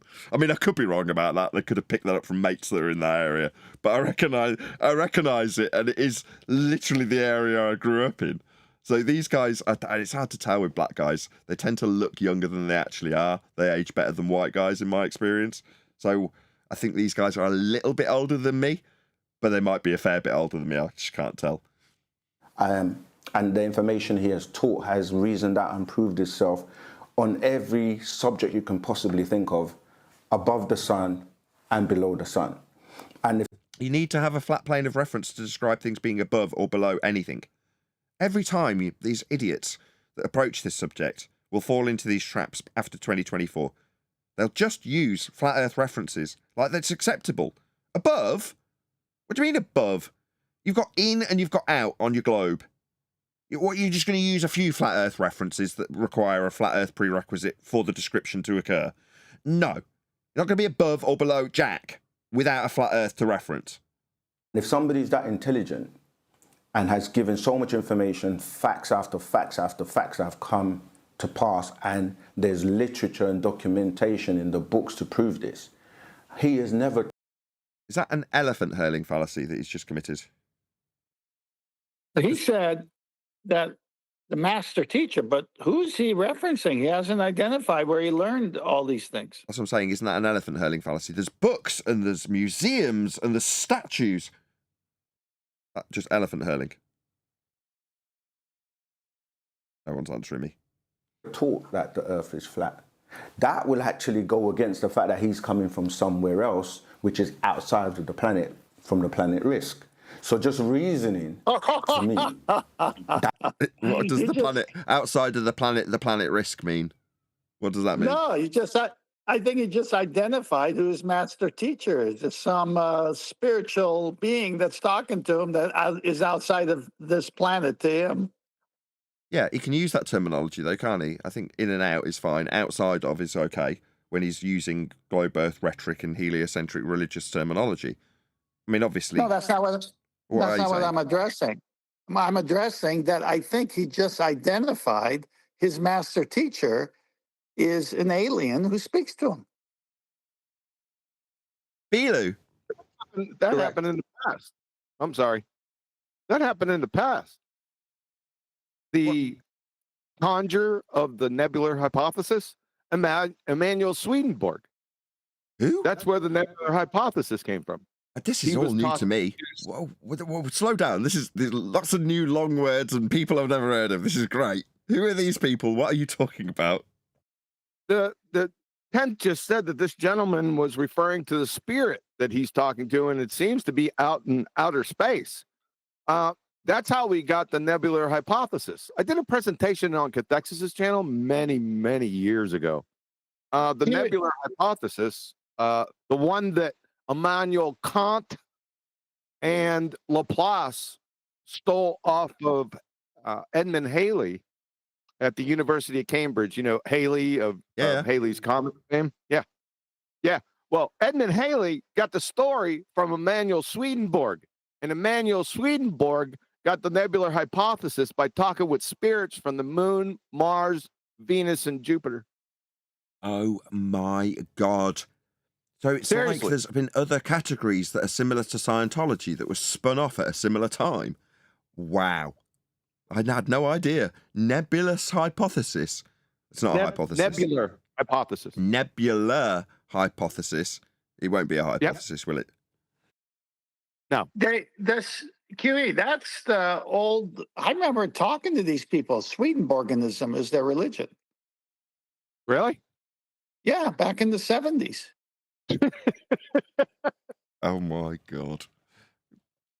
Yeah, they have a whole different view of Christ and I mean, they change everything, but it's called Swedenborganism, now that you bring it up. Swedenborganism, the originator who got this from the moon. Well, I don't know all the details. All I know is when he said master teacher, I'm saying, well, who's he referring to? And then later he said, it's someone outside this planet. And then QE brought Swedenborg and that other thing, nebula, which I can't remember anything about that. But then it's just, I said, wait a minute, I've talked to these people before. If you're going to be the originator of a crazy space cult, then how'd you say his name? Swedenborgner. What? Swedenborganism. Swedenborgner. That's wicked. That's the kind of name you want. Eat your heart out, L. Ron Hubbard. You want Swedenborgner as your guru? That's miles better. Do you want to check that? Ironically, I ran into my video on it last night. It's. Would you like to review it? The one I thought I'd watched all of your presentations on Cathexis channel, but this is definitely not familiar. Even if I was just in the chat, not really paying attention, I'd remember it if it had been on and talked. I don't remember this. It's a good one. It has redshift and then the nebular hypothesis. It's pretty old. I'll go ahead and put it in Ballbusters maybe this weekend. It's a good watch if you want to learn about redshift and the nebular hypothesis. I'll leave it in Ballbusters. Cool. Yeah, I'll definitely check it out. And because I'd like to know what it is for a start, I'm not going to ask you now, as you've been kind enough to present a video in. I can't believe I'm having to tuck tail and thank you for something I moaned at you for doing earlier. Thank you for putting this in the middle of the live stream into Master B. But this is for my benefit, so it's different. Yes. It was just a bit of self-created drama. We're used to that from you. Okay. I mean, this is good in a way because with this nebulous hypothesis and people talking about Xenu and Bibu and what was the other one that we had that was from the Spanish guys or the South American guys? Bilu, right? All these numpty beliefs in stuff that comes from sky vacuums, right? And it's great. It means I get to say there's no soil in the sky. If you think that the twinkling lights we call stars are actually resourceful places that you can mine and dig, and it's like you can't dig into the sky. If you think you can, you're just bonkers, right? It's silly. We've all been duped into this stupid belief that violates laws of nature where there's soil in the sky. There isn't. That doesn't make sense. So what it is that people will get into groups and they will believe something, and then they get other... Oh, here we go. This is going to be pure projection, isn't it? Well, you're a nutty group.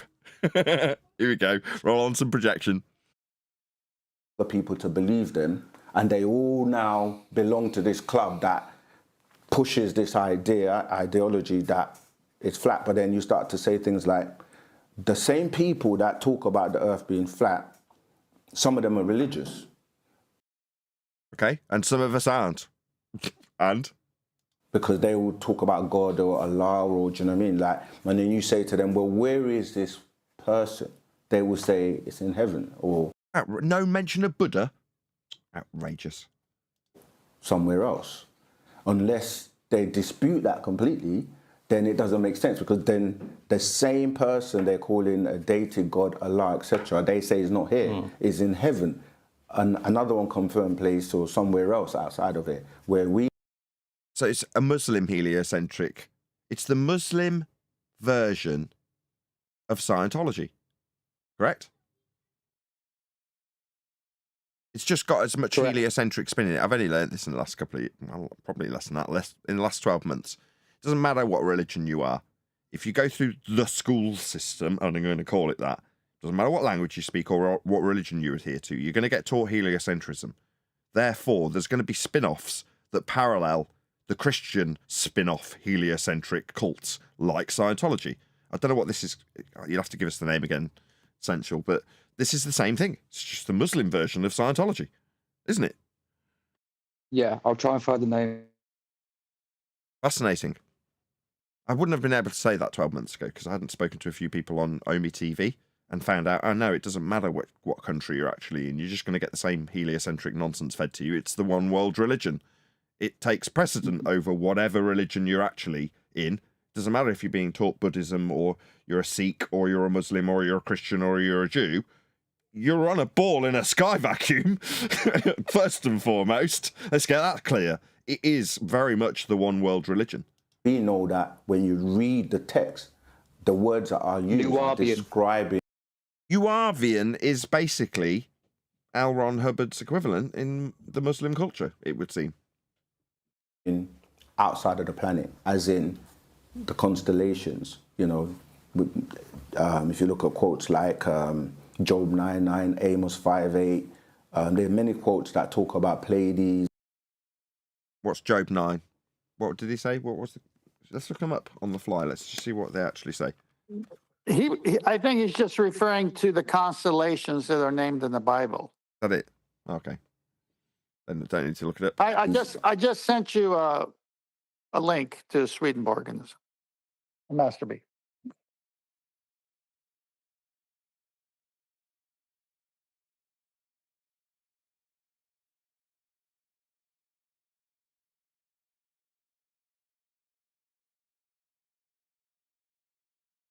Thank you, 10th.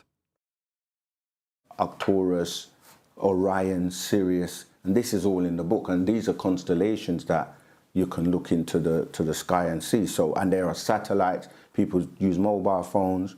So these half-stepping sentence fragments supposed to be proof for something. The satellites, right? And people use mobile phones. Okay. Are you, in a way, trying to say that there's satellites in orbital motion that's derived from flat Earth measurements around a ball that violates the second law of thermodynamics, and those nonsensical beliefs mean we can have mobile phone technology functional? Is that what you're trying to say? No, it's worse than that. He jumped from the Old Testament referencing constellations, when we know in Genesis, God made the sun, moon, and stars for our seasons and for time and dates. So he's taking that, and then he jumps to satellites and mobile phones. Like, that's a big jump from the Old Testament referencing the stars that are made for us.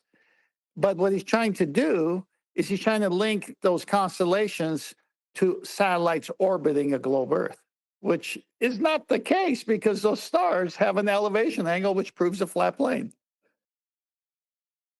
Okay, we've got a QE video that I encourage all of you to go and watch. It's a new to me because it hasn't got a like on it, which means I hadn't watched it. So I'm going to enjoy watching this over the weekend, although it's only Thursday. And I've just put a link to it in the live stream chat. So if you are watching this live, go and check out. And if you're not subscribed already, obviously subscribe. The redshift and the nebula hypothesis slaughtered with cathexis. And that's on the Quantum Eraser YouTube channel. So obviously, if you're not subscribed to Quantum Eraser, do so as you go. Give him a like and give him a comment. Help him with the YouTube algorithmic love that we definitely don't receive. And we can only share it internally in this instance with Quantum Eraser. So go and give him a like, go and give him a comment, and check it out. It's from a few years ago. But QE, I assume you only uploaded this as a repeat 4 years ago, because I know this is older than 4 years. It's a lot longer ago than 4 years. I would have been missing it, if you know what I mean. Correct. It's about... This is one of the oldest presentations I ever did. This is from 2008. I put this together, actually. But on the Cathexis show, I think that was somewhere around late 2017, early 2018, somewhere in that. It says in the title, actually, 16, 17. Yeah, okay. January 16, 17. Cool. Can I add something? As I'm plugging it, it's be rude not to. Yeah, I did the whole redshift routine out of respect for Halton Arp's work. But I could have killed it with one sentence. After you're done watching, let's head back to this maybe next week. Maybe I'll bring it up. After you're done watching redshift, the nebular hypothesis is after that. But after you're done watching redshift, ask yourself a question. What are they presuming? That's all. We'll touch on it next week. Yeah, so I don't know. They only follow it because it's mass media and people. It's just like a religion, you know. No, what you've got is a religion on top of a religion of heliocentrism that came from Roman Catholicism, and now you've got this other slapped on layer of nonsense about some guy out in the planets. Yeah. You're the one with a religion. This is pure projection. Reiterating the point you started with doesn't make your argument in any way concise. There's a group of people that get together and they believe in something. Now we're just going to get a repetition, so it seems like he's actually made a point. You're just repeating yourself, mate, without any fundamental basis for the assertions that you've made. We ripped them apart because you didn't make them. Go ahead. Yeah, he hasn't fully agreed to what I thought I heard him say yet, but he needs to say the same thing about what he just said about other people. This group is getting together, if it's true, to listen to a master teacher that's an alien from another planet. And now he's saying the same thing about people here getting together and listening to somebody else. I mean, it's like, really? Yeah, it's projection. And they convince other people to believe it. And if you don't believe it, then you're not part of that club or that group. And so that's the same thing with this flat Earth. No beliefs needed. Earth's measured flat. Couldn't give a toss if you want to be part of my club. Also, smash the super chat to support this channel. Hit me up on PayPal. Yeah, but don't they, like I just said, he has a club and you got to be minding all of their creeds to be in their club. Yeah, you either believe in Belu or you're not part of the club. That's my answer anyway. Yeah, you know, just going back to something that you raised, and with regards to that, I was actually trying to understand or overstand where she was coming from. So I understand, overstand, wombling free. I asked her, do you mean flat like a pancake? And she said, yes. So I said, well, if the Earth's flat like a pancake, then why don't you fall off the edge? And she said that there's a mountainous region that goes all the way around the edge. That's snow, what we call Antarctica. Ice. Right, well, it sounds like you were talking to some other tosser who also doesn't know what they're talking about. Number one, why would you compare it to a pancake? I mean, your table, fair enough, it's right in front of you there and now, and it's flat, so you can make an example with it. But you haven't got a pancake. You're talking about a hypothetical pancake. Why? Now we've got a hypothetical pancake with an edge.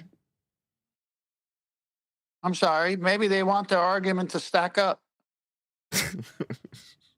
Totally worth it. Some ice, yeah. And nobody can go beyond it. Yeah, I just did a little video for Taboo Conspiracy, and one thing I wanted to incorporate into the video that he's hopefully going to use in its entirety, it's only 3 minutes long, we'll see, is the fact that we don't need to argue speculatively about ice walls and stuff beyond the edges of the known territories. Because we've got known territories. How did we get known territories? Oh, we measured Earth flat. So this speculative horse shit needs to end right now. I'm sick of it. Idiots that this guy can make us sound like idiots with. I was talking to some woman. Where is she? Do we know this guy's not just making her up? I'm pretty sure he is. Nevertheless, let's just take it as he's not a bullshitter and he has actually spoken to him and she said, yeah, Earth's a pancake. All right, is it? Yeah, oh, why don't we fall off the edge of the pancake then, love? Oh, well, because we've got an ice wall. Oh, really? And did you ask her about whether or not she'd seen this ice wall? Because it's unnecessary to speculate about this stupid nonsense. When we've measured Earth flat to get to what we've already got, don't need to speculate about it. And if you want to hypothetically put people in a scenario where speculation's involved, take them back in time where we had maps with less on them. And then talk about celestial navigation and the expansion of the known territories with flat maps, flat angles, flat measurements, and then we got the territories we've got now. So that's an expansion that we know happened, and there's no arguing with. But yeah, we've got this idea that we as flat earthers have got this notion of speculation beyond the territories that we've actually charted.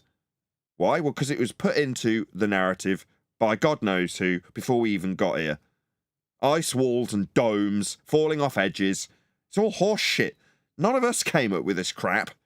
It was preordained to be our rhetoric from the opposition being led by those who would not want us here. They have seeded these arguments. I don't know who they are, but we certainly haven't come up with this crap. It was already here when we got here. And it's nonsense that allows this kind of tosser in an outrageous position where he's punting belief and religion, presumably for money, to say that we have religious rhetoric about edges and don't. No, we do not.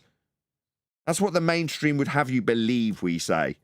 And your hypothetical woman that ain't here has apparently told you this about pancakes and ice walls. And so on and so forth. And I just needed to find out where she was coming from, and actually did a bit of research. And as you rightly said, there are actual whole societies out there, what they call the flat earthers.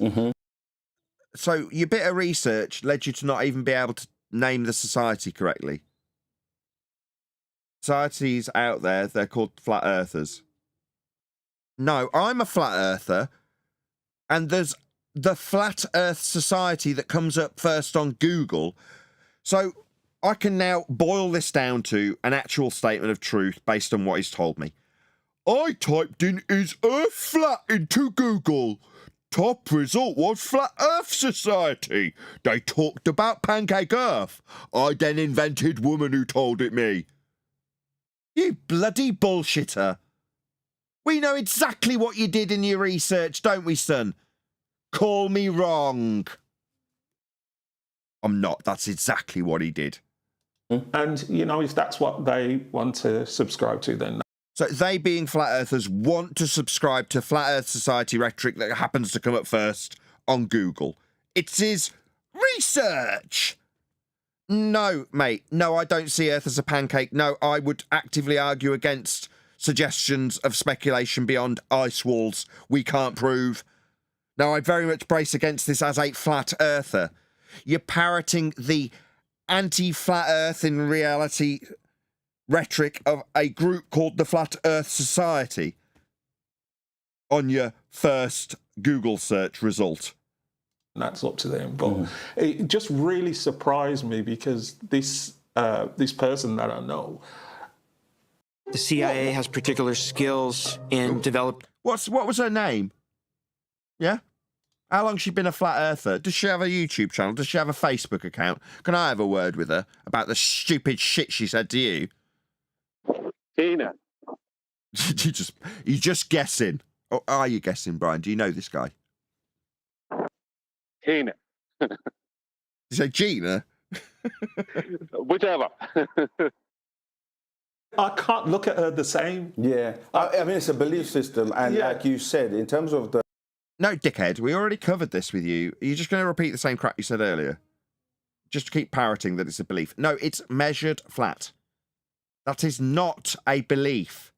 Your stupid shit about a guy on a soil-based light in the sky in violation of the second law of thermodynamics, that is your stupid belief that you flog to idiots who believe you when you tell them about your man. He, right? That's shit idiots believe that you say. We don't believe Earth's flat. It's measured flat. The ice walls, there are... Yeah, go on. What's happening here is, what's actually happening is he's discriminating against this girl he knows. He just said, I can't look at her the same. Why not? Are you discriminating? She's probably ginger. In which case, who could blame him?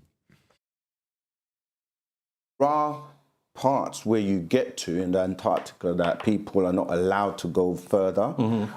We're going to go to those parts that we can't go to.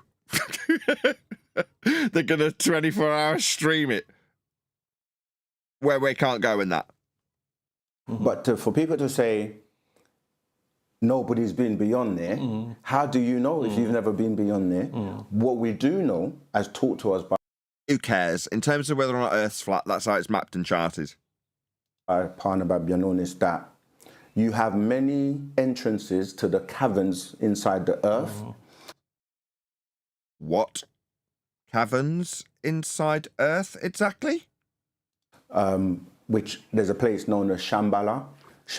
There's a place called Shambhala inside Earth in the caverns, is there? Is this stupid shit you want people to believe? Pray tell? Is this your stupid shit you want people to believe? Do people pay you for this stupid shit? Shambhala Nathan, Nathan, there are no ice walls, but there's caverns. Yeah, these people, they speculate about ice walls. I can't look her in the eye. Oh, really? That's right. What can you top that with? There's a Shambhala inside Earth. I can't look you in the eye, dickhead. You sound like a babbling moron talking about caverns inside Earth and Shambhala. I doubt I'd be able to look you in the eye, my friend. You're an embarrassment.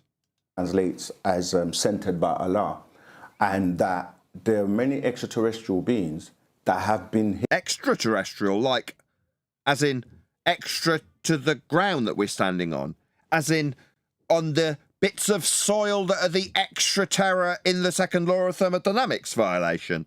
What an idiot. You sound like a very poorly educated man, my friend. Have you not heard of the second law of thermodynamics? Extra terror. Now, I mean, the extra terror that we know of has already been discovered and charted and mapped flat. That's the terror we deal with. Now, idiots might speculate about what's beyond the ice wall, but your extra terror's in the sky, isn't it? Like the soil where he is. Yeah? No. No. That would involve us having a second law of thermodynamics violation sky vacuum, which we definitely don't have. Here, some of them even before humanoid forms, in the sense of our humanoid forms. And these entrances lead into these caverns where many extraterrestrials have inhabited for many, many years. Nope. You're just talking shit. Like total shit. Some of those are complete bullshit. Yeah, like your sky vacuum's complete bullshit. Like these are beliefs that you're not giving us any measurements or proof or demonstration of. You're not taking us on a trip around Shambhala now, are you, son? Definitely not. The Teros, the Deros, the Duanis.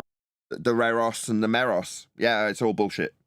Duanis, the Danakil, the Phoeniki, the Rangdarkai. I can just make up shit too. And make you seem like a babbling moron. Fugarods.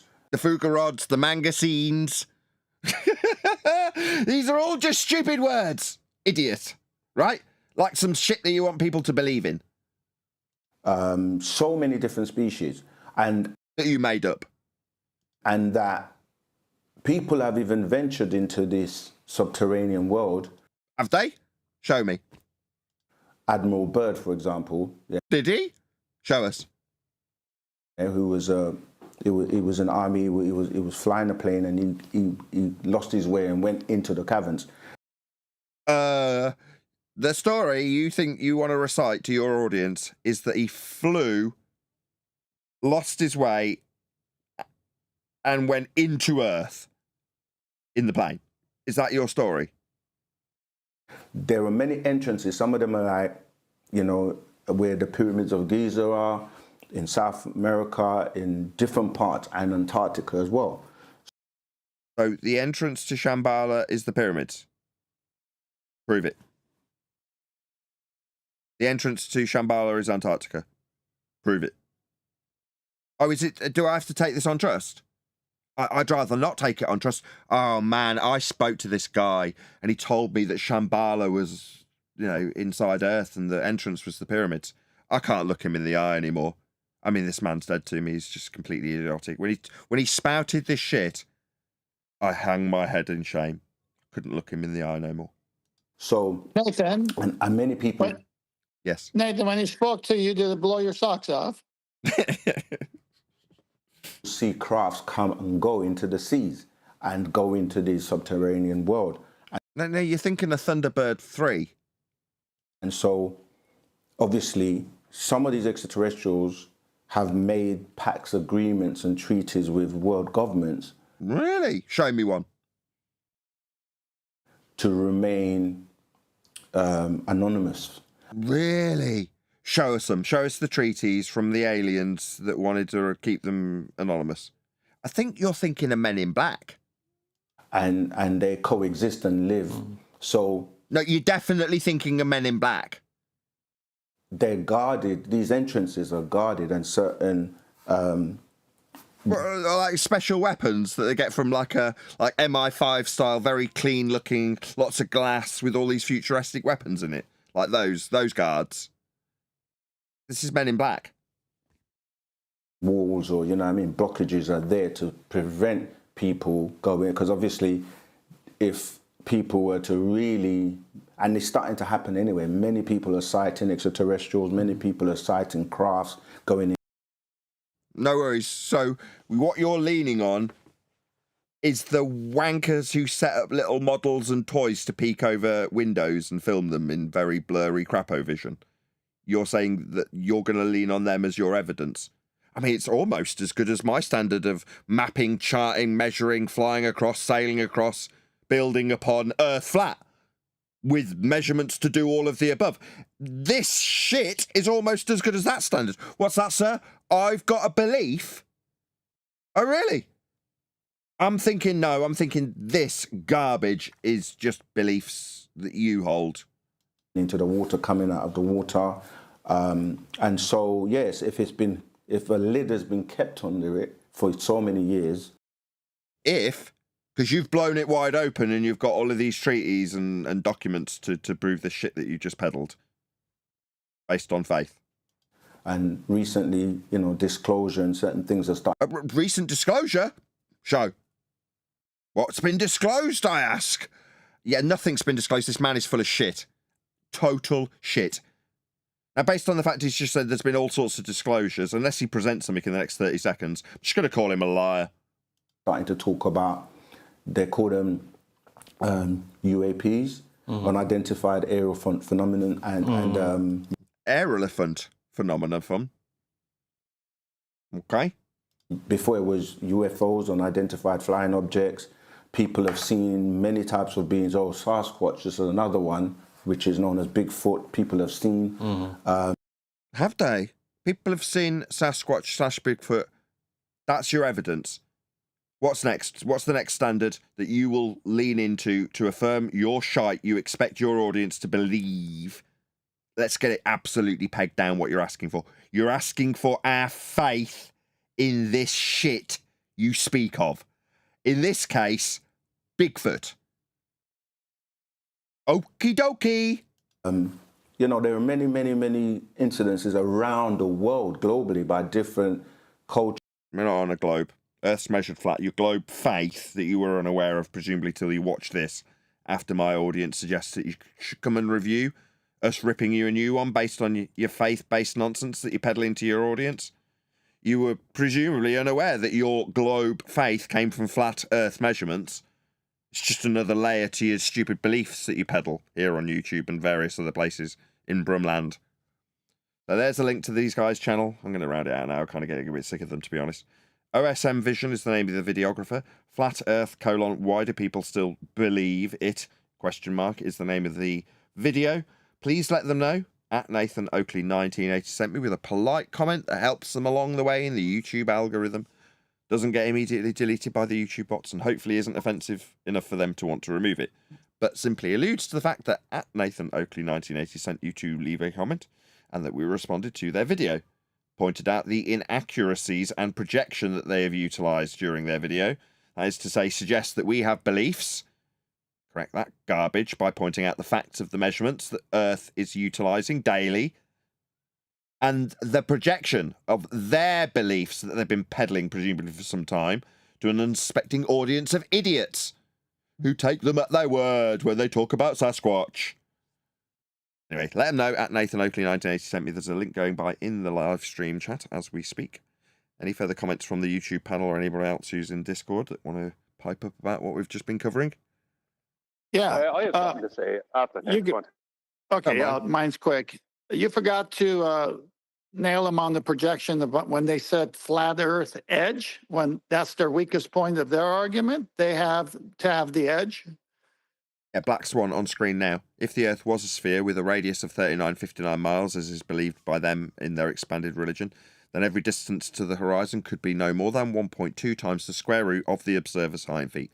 Distance to horizon in the image on screen now is beyond the geometric limitations of a sphere, radius 3959. Therefore, the Earth is not a sphere. The horizon is not Earth curve. On screen now. Black Swan. Any other comments, Brian? Go ahead. Yeah, you know this thing where they changed the term UFO to UAP, right? Yeah. That's unidentified aerial phenomenon. I reckon the reason they did that is because they can't be called liars, because technically the celestial bodies are an unidentified aerial phenomenon. I said this before, but I don't know if anyone remembers. So I reckon they changed it for that reason. That way they're not telling a lie. Well, at any point, they can point to the celestial body and say, well, we don't know what that one is. You know what I mean? Because they'll do that, because they're like that. They like to have plausible deniability, as it's called. Yeah. Yeah, And I agree. also reckon, sorry, go on. I'm agreeing. I'm just agreeing. Nodding along.